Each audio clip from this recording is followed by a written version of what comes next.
Bonjour, c'est Ursule encore. On est le 2 janvier 2025. Alors, je viens souhaiter, n'est-ce pas, une bonne et heureuse année, n'est-ce pas, à tout un chacun. Et que la grâce de notre Dieu puisse demeurer sur nous, n'est-ce pas, en ce début, amen, jusqu'à la fin, c'est-à-dire jusqu'au 31 décembre 2025. Alors, je viens parler de demeurer sous l'abri du Très-Haut. Amen. Alors, on commence une année nouvelle et voilà, c'est bon, n'est-ce pas, de partir d'un bon pied. Et le bon pied, c'est de demeurer sous l'abri du Très-Haut. Et quand on demeure sous l'abri du Très-Haut, n'est-ce pas, c'est dit qu'on est à l'ombre du Tout-Puissant. C'est comme si ce verset, au fait, est tout simplement une tautologie, au fait. Parce que c'est dit au psaume 91, celui qui demeure sous l'abri du Très-Haut repose à l'ombre du Tout-Puissant. Je dis à l'Éternel, mon refuge, ma forteresse, mon Dieu en qui je me confie, car c'est lui qui te délivre du filet de l'oiseleur, de la peste et de ses ravages. Il te couvrira de ses plumes, et tu trouveras un refuge sous ses ailes. Sa fidélité est un bouclier et une cuirasse. Tu ne craindras ni les terreurs de la nuit, ni la flèche qui vole le jour, ni la peste qui marche dans les ténèbres, ni la contagion qui frappe en plein midi. Que 1000 tombent à ton côté, 10 000 à ta droite, tu ne seras pas atteint. De tes yeux seulement tu regarderas et tu verras la rétribution des méchants. Amen. Alors, quel psaume réconfortant, n'est-ce pas? Quand on lit ce psaume, on est encouragé et on voit vraiment que Dieu nous protège. Maintenant, le test vient, n'est-ce pas, dans l'épreuve. Est-ce que dans l'épreuve, tu es toujours capable de dire, si celui qui demeure sous l'abri du Très-Haut repose à l'ombre du Tout-Puissant? Pardon. Est-ce que tu es toujours capable de dire ça? De dire, je suis à l'ombre de Dieu, il me protège, je ne m'inquiète pas. Ou bien, es-tu tout simplement en train de dire, ah, je dois aller régler mon problème, je dois aller régler cette situation, et puis ben voilà. Parce que celui qui est, n'est-ce pas, qui repose à l'ombre du Tout-Puissant, est tranquille et dans la paix. Peu importe l'intensité du vent, n'est-ce pas? Peu importe la situation dans laquelle tu te trouves, tu es en paix. Amen. Moi, plus d'une fois, le Seigneur a dû me dire, concentre-toi, concentre-toi. Fais comme si tu n'as rien vu. Fais comme si tu n'as rien entendu. Concentre-toi et avance sur la voie que je t'appelle, ou je t'appelle. Et ça, c'est dit quoi? C'est dit l'Éternel exerce nos mains au combat. Amen. Alors, imaginez quelqu'un qui est en plein combat, qui regarde en arrière, ou bien qui regarde à gauche, ou qui regarde à droite. Parce que ce que Dieu veut pour nous, c'est qu'on se concentre sur le focus. Le but à atteindre, et le but, c'est notre Dieu. Amen. Le but, n'est-ce pas, c'est notre Seigneur Jésus-Christ, ce n'est pas quelqu'un d'autre. Alors, tu ne peux pas être à deux endroits à la fois. Tu es juste à un seul endroit. Et si tu as choisi un seul endroit, exemple, marcher avec Jésus, alors tu dois marcher avec lui jusqu'au bout. Quand bien même, l'ennemi viendrait avec toutes sortes de manigances pour te détourner, tu dois garder les yeux fixés sur notre Seigneur Jésus. L'exemple qui me vient, c'est quand Jésus et les disciples ont pris la barque. Alors, ils allaient à Génézareth, parce que c'est là que Jésus-Christ a délivré l'homme qui vivait dans les sépulcres. Alors, pendant qu'ils partaient, Jésus-Christ a pris un petit sommeil. Il s'est endormi. Le vent s'est levé et les disciples, n'est-ce pas, ont oublié que le Seigneur était avec eux. Ils sont venus le réveiller et puis ils ont dit, ne vois-tu pas que nous périssons? Amen. Ne vois-tu pas que nous périssons? Alors, on peut se poser une question. Est-ce que Jésus-Christ les a mis sous un test en disant, je veux voir comment ils vont réagir? Ou bien, est-ce que c'est tout simplement que c'était son temps pour dormir et puis parce qu'il avait besoin de sommeil quand même? Si on lit avant qu'ils embarquent avant qu'ils prennent cette embarcation, Jésus-Christ était devant une foule. Il avait travaillé. Alors, étant d'un corps humain, c'est normal qu'il puisse se reposer. Amen. Et il y a des moments où Dieu décide tout simplement de nous offrir un temps de repos. Et bon, peut-être que c'était le temps qui était là pour Jésus-Christ de se reposer. Et effectivement, Jésus-Christ, il s'est reposé, malgré la tempête, malgré le vent. Mais c'est les disciples qui étaient perturbés. Et pourquoi est-ce que l'ennemi s'est levé à ce moment précis pour intimider la barque où se trouvait Jésus? C'est parce qu'il savait que Jésus-Christ allait délivrer quelqu'un. Amen. Jésus-Christ allait délivrer cet homme-là possédé, qui vivait dans les sépulcres, et Dieu a eu compassion de lui, et Dieu a envoyé, n'est-ce pas, notre Seigneur Jésus-Christ, en direction, n'est-ce pas, de cette contrée-là, pour aller délivrer cet homme-là. Amen. Alors, pendant qu'il partait, n'est-ce pas, l'ennemi s'est levé, avec ses astuces, n'est-ce pas, pour intimider, pour empêcher la traversée. Mais Jésus-Christ s'est dit, il s'est levé, et il a calmé le vent et la tempête, il a dit, arrête. Et tout s'est arrêté, et ils sont allés à l'endroit. Jésus-Christ a fait le travail qu'il devait faire, l'homme a été délivré, ils sont revenus. Amen. Alors, tout cela pour dire que les astuces de l'ennemi sont nombreuses.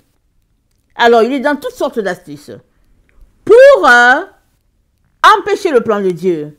Mais maintenant, c'est à toi de voir où tu te trouves en réalité. Ou bien tu es avec Dieu, ou bien tu es avec l'ennemi et ses astuces, n'est-ce pas? C'est pas parce que tes yeux voient quelque chose se passer que, au fait, Dieu est là dans ce qui se passe. Amen. Assure-toi que Dieu est là. Quand les disciples ont demandé à Jésus-Christ, quand est-ce que la fin va venir? Jésus-Christ a dit, pourvu que vous ne soyez pas séduits.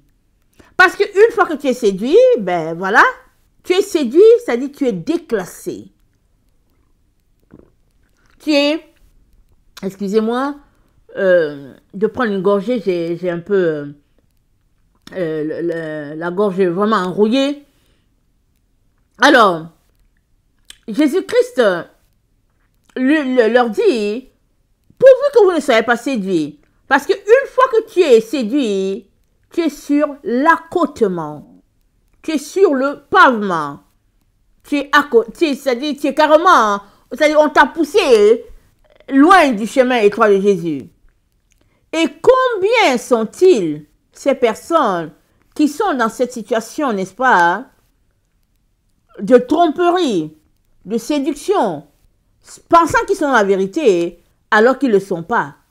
Et la séduction, ça peut arriver à n'importe qui sur la terre. C'est pas que c'est juste pour une catégorie de personnes. Si tu es un être humain, Jésus-Christ a dit, pourvu que tu ne sois pas séduit. Amen. Et le seul endroit où la séduction n'aura pas dessus de toi, c'est que tu demeures sous l'abri de Très-Haut. Mais est-ce que ça veut dire qu'il n'y aura pas de séduction qui va venir sur ton chemin? Non, c'est pas ça. Ça veut tout simplement dire que dans toute situation, Dieu va t'aider. Si la séduction venait sur ton chemin, Dieu est capable de te dire, fais attention, ce n'est pas de moi, c'est de la fausseté. Et si la séduction, n'est-ce pas, veut s'implanter en toi, si tu demeures sous l'abri du Très-Haut, Dieu a sa main pour te dire, fais attention. Ne va pas dans telle direction, ne va pas dans telle autre. Amen. Et c'est pas parce que la chose brille qu'elle est de l'or. Amen. Elle peut briller. La personne a beau te dire, oh oui, c'est de l'or, c'est 18 carats, et puis elle te raconter toute une histoire sur le bijou, mais Dieu seul est capable de te dire, c'est pas de l'or, c'est juste de la tromperie. Et dans le psaume 10, voilà ce qui nous est dit.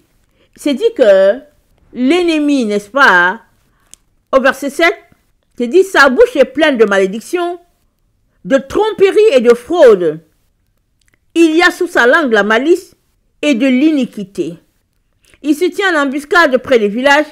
Il assassine l'innocent dans les lieux écartés, ses yeux épient le malheureux. » C'est-à-dire, l'ennemi de nos âmes, n'est-ce pas, son seul travail, c'est d'épier les personnes et de les conduire hors du chemin de la vérité.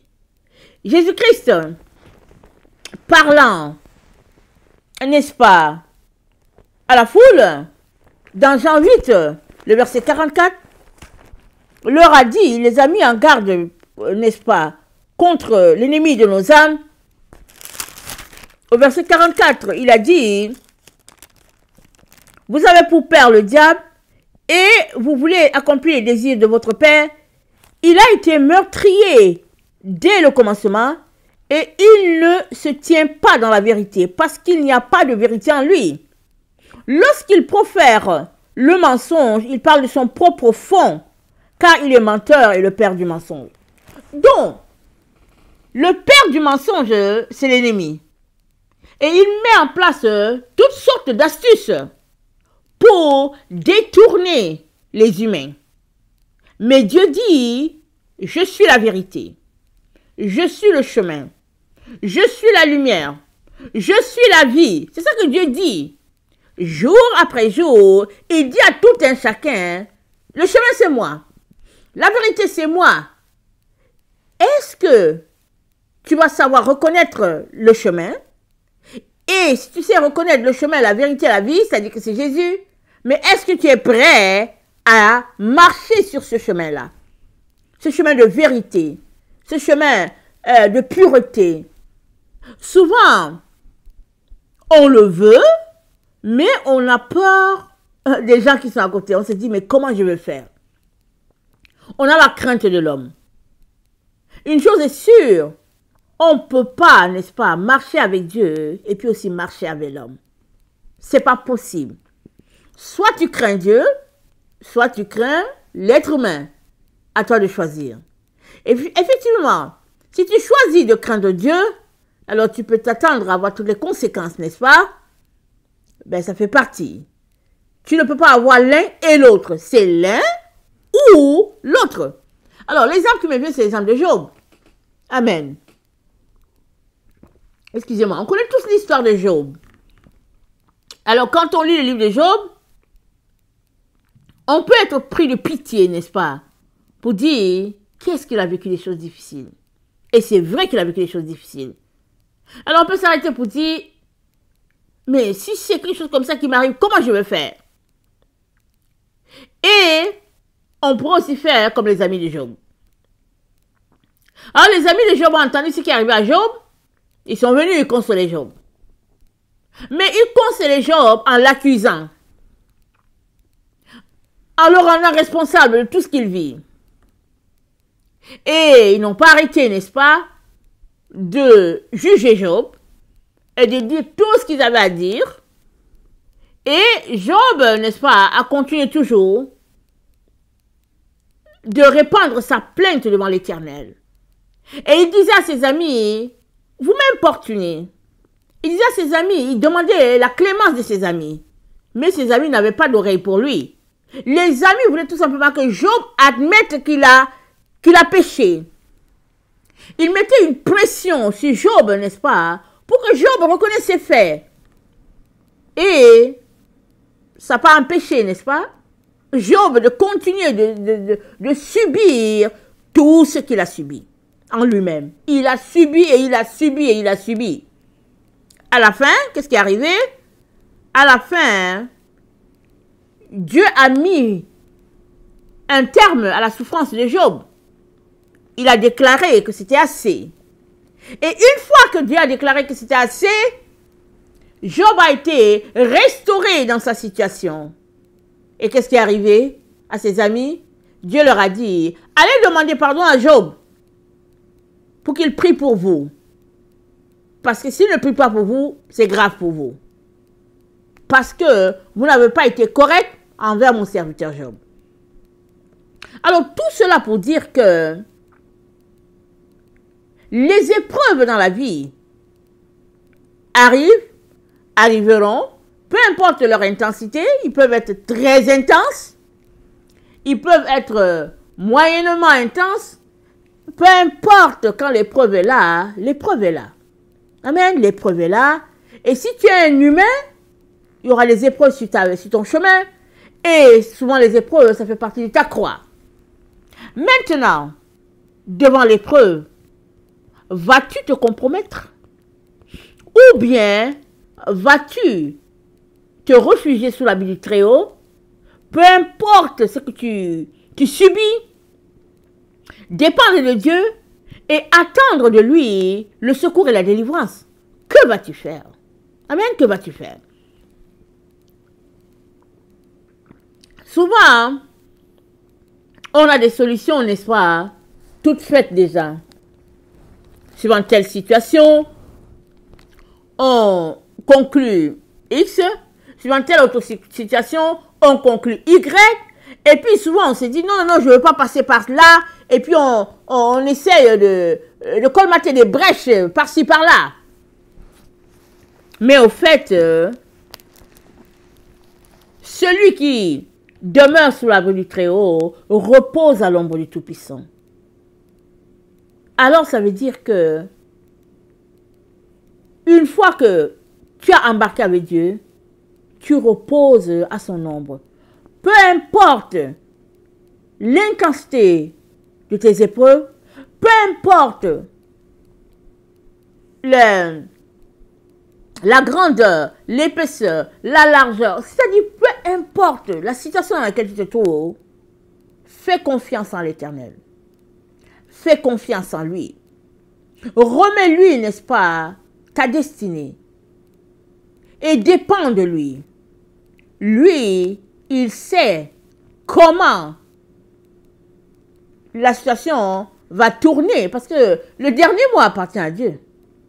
Le dernier mot appartient toujours à Dieu. Tu ne sais pas de quoi il fait le lendemain. Dieu, lui, il sait. Et c'est pas parce que la situation, c'est pas parce que tes yeux voient cette situation que c'est forcément la vérité. La vérité, c'est ce qui est sorti de la bouche de Dieu. Pas ce qui est sorti de la bouche de l'ennemi. Nous venons de le voir. L'ennemi est un menteur. Toutes ces astuces, c'est pour conduire les humains loin du chemin de la vérité. Toutes ces astuces, c'est pour tromper. Et puis, vous savez, il y a des publicités qui passent et puis c'est dit une apparence de beauté. Alors, tu as une apparence. Tes yeux voient quelque chose et puis c'est apparent, c'est un semblant. Alors, si pour toi, la beauté, c'est quelque chose de physique et puis quelque chose que tes yeux apprécient, alors tout ce que tes yeux ne vont pas apprécier, tu vas dire, c'est pas de la beauté. Et si la beauté, c'est quelque chose de physique, alors ça veut dire que les choses éternelles ne sont pas belles pour toi. Parce que les choses éternelles, elles sont invisibles. Amen. Tu ne peux pas voir ce que tu pries en exerçant la foi. La Bible dit, notre père Abraham, il a cru en saluant de loin, n'est-ce pas, ce qu'il attendait. Ce qu'il espérait, il l'a salué de loin. C'est pourquoi il a été appelé le père de la foi, n'est-ce pas? Mais au fait, il n'a pas vu ce qu'il a confessé avec ses yeux. Il l'a salué de loin. Mais est-ce que ça veut dire que il n'a pas touché à ce que Dieu avait pour lui? Non, la Bible nous dit, vraiment, il a hérité de tout ce que Dieu lui a promis. Et pourtant, la plupart des choses, ses yeux ne l'ont pas vu. Amen, ses yeux ne l'ont pas vu. Et même quand Dieu lui a promis un fils, il a vu Isaac dans la vieillesse. Dans ces moments de vieillesse, c'est là qu'Isaac est venu. Tout cela pour dire que notre Dieu, n'est-ce pas, est celui en qui nous devons mettre toute notre confiance. Et nous devons marcher et vivre, n'est-ce pas, pour ne pas nous laisser tromper, nous laisser séduire. Parce que vous savez, la tromperie, n'est-ce pas? Ça a plusieurs aspects. Il y a la tromperie qui est, quelqu'un vient à toi et te trompe, tu acquiesces. Il y a l'autre tromperie qui est le consentement sans que tu le saches. Ça se passe beaucoup. Alors, les gens t'amènent à consentir à quelque chose alors que tu ne sais même pas de quoi il est question. Et tu te mets à signer alors que le terme, il est fait quelque part. Et, excusez-moi, le terme du contrat est fait quelque part. Et les conditions qui sont rattachées sont carrément, n'ont rien à voir avec ce que tu penses. Et toi, tu signes, tu viens d'acquiescer, n'est-ce pas, à quelque chose, alors que tu ne savais pas. Et puis voilà. Et c'est les temps dans lesquels nous sommes. Plusieurs personnes tombent dans ces pièges-là. Plusieurs. Il est donc très important de déclarer, n'est-ce pas, les paroles de Dieu et d'annuler les paroles de l'ennemi. Il est très important d'annuler les plans de l'ennemi. À tous les jours, quand tu te réveilles, annule les plans de l'ennemi dans ta vie. Et laisse celui-là qui aime tromper, qui aime séduire, c'est son travail. Laisse-le son travail. Toi, mets ta confiance en l'Éternel. Demeure sous l'abri du Très-Haut. Et proclame sa parole, proclame la vérité. Et tu finiras, n'est-ce pas, tes jours dans la présence de Dieu. Parce que la vérité, elle se trouve dans la parole de Dieu. La vérité, elle ne se trouve pas dans les séductions, dans les apparences de beauté, dans toutes les choses mises en jeu, n'est-ce pas, comme des pièces de théâtre. Alors, la plupart des temps, hein, les gens jouent. Les gens jouent, ils simulent cette situation-là, et puis après, ils simulent telle autre. Mais toi, tu l'as toujours demandé à Dieu, Seigneur, où se trouve la vérité? Et là où se trouve la vérité, c'est là que tu devais t'accorder. Amen.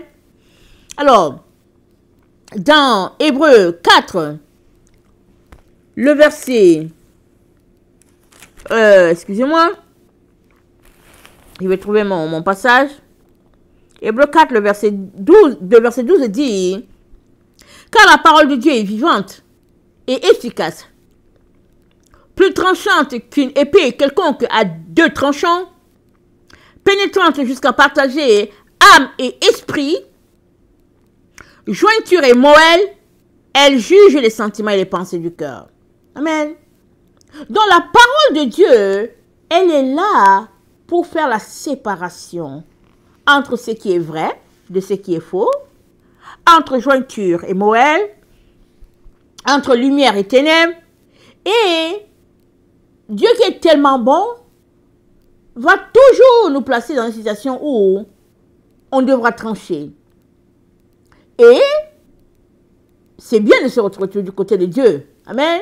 C'est notre délivrance. Parce que Jésus-Christ a payé pour qu'on ait la vérité et qu'on marche dans la vérité. Maintenant, il se pourrait que tu sois trompé, que tu ne saches pas où est la vérité et que tu t'embarques dans une voie vraiment carrément opposée à celle de Dieu. Mais ouvre ta bouche, demande pardon à l'Éternel et reviens de ton erreur. Amen. Parce que la parole de Dieu, elle tranche. Amen. C'est pas parce que tout le monde est d'accord avec une situation que c'est vrai. C'est pas parce que tout le monde approuve une situation que Dieu est dedans. La vérité, c'est ce que Dieu a décrété. C'est pas ce que l'homme a décrété. Parce que on a vu, il dit, votre père, le diable, il est père du mensonge. C'est pas parce que les humains ont dit, désormais la chose est ainsi, que c'est ça que Dieu dit. La vérité, elle est divine. Elle est fonction de ce que Dieu a déclaré. Et en tant que son enfant, tu devrais toujours marcher, n'est-ce pas, dans ce que Dieu a déclaré. Amen. Nous vivons dans un siècle où les gens, ils aiment la comédie.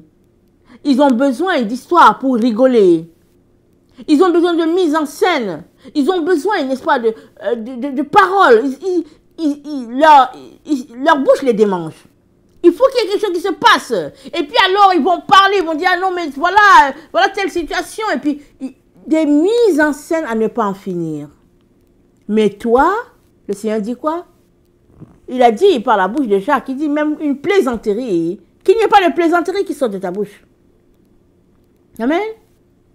Sachant que tout le monde va se tenir un jour devant Dieu pour rendre compte, n'est-ce pas, devant Dieu. Alors, dans tout ce que tu fais, sache que c'est l'approbation de Dieu que tu devras avoir, pas celle-là des hommes. Amen. Et l'approbation de Dieu se trouve alors que tu demeures sous son abri, tu marches sous ses conseils, et puis tu reposes, n'est-ce pas, à son aile, parce que il est ton abri, il est ta protection en tout. Amen. Et puis l'autre passage que j'aimerais lire, c'est le psaume 12, n'est-ce pas? Le psaume 12, le verset 7 nous dit quelque chose de très encourageant. Le psaume 12, le verset 7, ça dit: les paroles de l'Éternel sont des paroles pures, un argent éprouvé sur terre, eau creusée et 7 fois épurée. Les paroles de Dieu, les paroles de l'Éternel sont des paroles pures, un argent éprouvé sur terre, eau creusée et 7 fois épurée.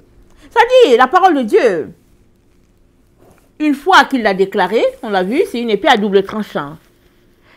Une fois qu'elle sort, elle tranche entre ce qui est vrai et ce qui est faux. Et puis en plus, elle est épurée, c'est-à-dire 7 fois, passée au creuset. Et c'est pour qui? C'est pour toi et moi que nous avons l'information que c'est 7 fois épuré. C'est-à-dire, cette même parole, elle peut te revenir 7 fois, elle sera toujours purifiée de telle manière que par rapport à elle, tu puisses toujours voir ton état de personne qui a besoin d'aide, qui a besoin de sanctification devant Dieu. Amen. Alors, toujours au psaume 12, c'est dit, le psaume 12, le verset 3, c'est dit, on se dit des faussetés les uns aux autres, on a sur les lèvres des choses flatteuses, on parle avec un cœur double. N'est-ce pas? C'est ça qui arrive souvent. Souvent, on ne sait pas qu'on a parlé avec un cœur double. Et bon, c'est ça. Souvent, on le sait, mais on demeure quand même dedans à cause de la crainte des hommes. Souvent, on est là, on est mal à l'aise par rapport à des situations, mais on ne sait pas comment se comporter parce qu'on ne veut pas subir le rejet. Et voilà, et puis la roue continue. Mais la vérité, elle est divine. Amen, elle est divine. Et c'est celui qui demeure sous l'abri du Très-Haut qui va reposer à son ombre. Amen. C'est celui qui marche avec Dieu qui demeure dans une situation de vérité. Alors, peu importe la situation dans laquelle tu te trouves, peu importe les mises en scène autour de toi, il est important que tu puisses demeurer sous l'abri du Très-Haut tout au long de cette année 2025. Amen. Parce que tu ne peux jamais savoir quelle est la profondeur de ton épreuve, quelle est la durée de ton épreuve, comme dans le cas de Job. Qu'est-ce que l'ennemi a planifié? Tu ne peux pas savoir. Mais tu peux savoir avec sûreté que si tu remets ton sort à l'Éternel, il te protégera, il te gardera, il t'accordera sa paix. Amen. Et il te mettra toujours dans les conditions qui sont les meilleures pour la protection de ton âme et de ton esprit. Toujours. L'ennemi va juste venir, comment on appelle ça, te mettre des pressions pour toucher peut-être tes émotions. Mais si tu demeures sous l'abri du Très-Haut, tes yeux sont là pour regarder et ta bouche est là pour célébrer l'Éternel. Amen. Dans les bons et dans les mauvais jours, célèbre toujours l'Éternel. Amen. Parce que il est celui-là qui te garde, mais qui garde aussi ton ennemi, si tu as un ennemi, et qui garde aussi ceux-là qui te fatiguent, Parce que Dieu est bon pour tout un chacun. Amen. Alors, je vais terminer, n'est-ce pas, avec le psaume 145, le verset 18. Ça dit, « L'Éternel est près de tous ceux qui l'invoquent, de tous ceux qui l'invoquent avec sincérité. Il accomplit les désirs de ceux qui le craignent. Il entend leurs cris et il les sauve. » Amen. L'Éternel est près de ceux qui l'invoquent, de tous ceux qui l'invoquent avec sincérité. Il accomplit les désirs de ceux qui le craignent. Il entend leurs cris et il les sauve. Amen. Alors, il n'y a pas une situation que Dieu ne connaît pas la solution. Amen, il n'y a pas.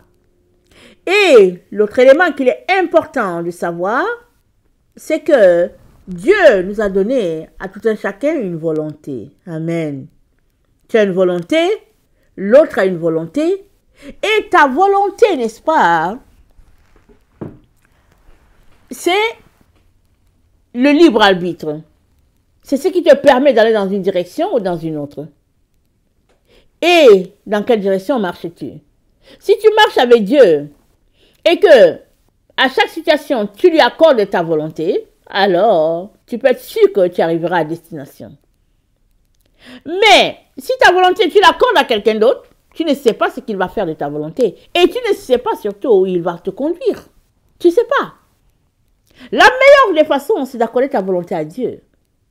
Et ne fais pas confiance aux humains. Les humains, on ne fait pas confiance à des humains. Tu ne fais confiance à aucun humain. Peu importe la personne, peu importe si c'est ta famille, peu importe, tu fais confiance à Dieu et à Dieu seul. La raison, c'est pourquoi. C'est parce que Dieu connaît l'avenir. Il connaît tout. Il t'a créé. Tu lui dois tout. Et il va te conduire à bon port. Alors que l'être humain, quand bien même il te dit, je vais te conduire, il ne contrôle pas la vie. Il peut te conduire très loin de Dieu et te perdre à jamais. Alors je viens nous encourager, n'est-ce pas, à faire confiance en Dieu, à remettre notre vie entre ses mains et à dépendre de lui à tous les niveaux. Parce qu'il est le seul qui va nous donner, n'est-ce pas, au 31 décembre 2025, Dieu voulant, de dire merci à Dieu pour l'année 2025 et de dire bye bye à l'année 2025 parce que Dieu est en train de nous propulser dans l'année 2026. Amen. Très important de demeurer confiant en l'Éternel, de ne pas se laisser perturber, mais de faire confiance à Dieu et d'avoir la paix de Dieu qui surpasse toute intelligence va garder nos cœurs. Amen, c'est ça que Dieu a dit. Il a dit que je vous donne ma paix. Je ne vous la donne pas comme le monde la donne. Je vous donne ma paix. Donc, aie la paix de Dieu en toi, en toutes circonstances. Et laisse Dieu, n'est-ce pas, gérer le dossier de ta vie. Il est au contrôle. Amen, il est au contrôle. N'oublie pas, on est dans un monde de contrefaçon, un monde de séduction. C'est l'âge de la séduction. Alors, le travail de l'ennemi, c'est de conduire les gens loin de Dieu, en te présentant une situation, une apparence de beauté, une apparence de vérité, une apparence de lumière. Et toi, tu vas dire, ok, Dieu est là, puisque la chose se passe comme ça, alors que, sans le vouloir, tu viens de t'accorder avec l'ennemi et son plan. Dieu ne veut pas ça pour toi, c'est pourquoi il dit de faire attention, d'être avisé, d'être allumé, amen, d'avoir du discernement. C'est pourquoi il nous dit cela. Et il nous encourage à marcher avec sa sagesse à lui. Parce que le discernement se trouve là. Amen, là où il y a la sagesse de l'Éternel. Que le Seigneur bénisse sa parole. Et je vous souhaite encore une belle et heureuse année 2025, remplie de toutes les grâces, au nom puissant de Jésus. Amen et alléluia. Amen.